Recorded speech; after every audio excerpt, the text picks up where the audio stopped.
ചാലക്കുടി പുഴയ്ക്ക് കുറുകെ ദേശീയപാതയിൽ തൃശൂർ ഭാഗത്തേക്ക് വാഹനങ്ങൾ പോകുന്ന പാലം ഇന്നു മുതൽ വീണ്ടും അടച്ചിടും.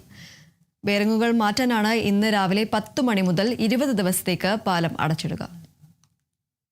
പാലം അടച്ചിടുന്ന 20 ദിവസം സമാന്തരമായി കിഴക്കുഭാഗത്തുള്ള പാലത്തിലൂടെയായിരിക്കും ഇരുദിശകളിലേക്കുമുള്ള ഗതാഗതം.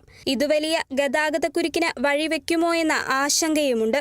പാലത്തിന്റെ സ്പാൻ ജാക്കി ലിവർ ഉപയോഗിച്ച് ഉയർത്തിയ ശേഷമാണ് പുതിയ ബെയറിംഗ് ഘടിപ്പിക്കുക. 7 സ്പാനുകളിലായി 42 ബെയറിംഗുകളാണ് മാറ്റുക.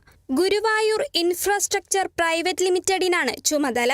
അറ്റകുറ്റപ്പണികൾക്കായി ചാലക്കുടി പാലം അടച്ചിടുന്നത് ഇത് 2ാം തവണയാണ്. പ്രാഥമിക അറ്റകുറ്റപ്പണികൾക്കും ബലപരിശോധനകൾക്കുമായി ഏപ്രിൽ 18 മുതൽ 24 വരെ പാലം അടച്ചിട്ടിരുന്നു. ഈ സമയത്ത് മേഖലയിൽ രൂക്ഷമായ ഗതാഗതക്കുരുക്കുണ്ടായിരുന്നു. പരിശോധനയിൽ പാലത്തിന് ബലക്ഷയമടക്കമുള്ള അപാകതകളൊന്നും കണ്ടെത്തിയിരുന്നില്ല. ബെയറിംഗുകൾ മാറ്റിസ്ഥാപിക്കാനായി തൃശൂർ പൂരത്തിന് ശേഷം വീണ്ടും പാലം അടച്ചിടാൻ തീരുമാനിച്ചെങ്കിലും തൊഴിലാളി ക്ഷാമം കാരണം പണി നീണ്ടുപോയി.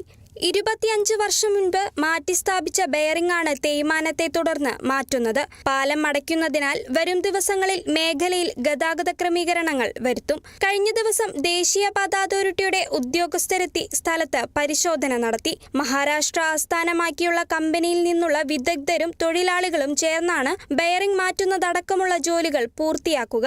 ജൂൺ മാസം ആദ്യം സ്കൂൾ തുറക്കും മുൻപേ ജോലികൾ പൂർത്തിയാക്കണമെന്ന് നിർദ്ദേശമുണ്ട്. Kerala vision news, Thrissur.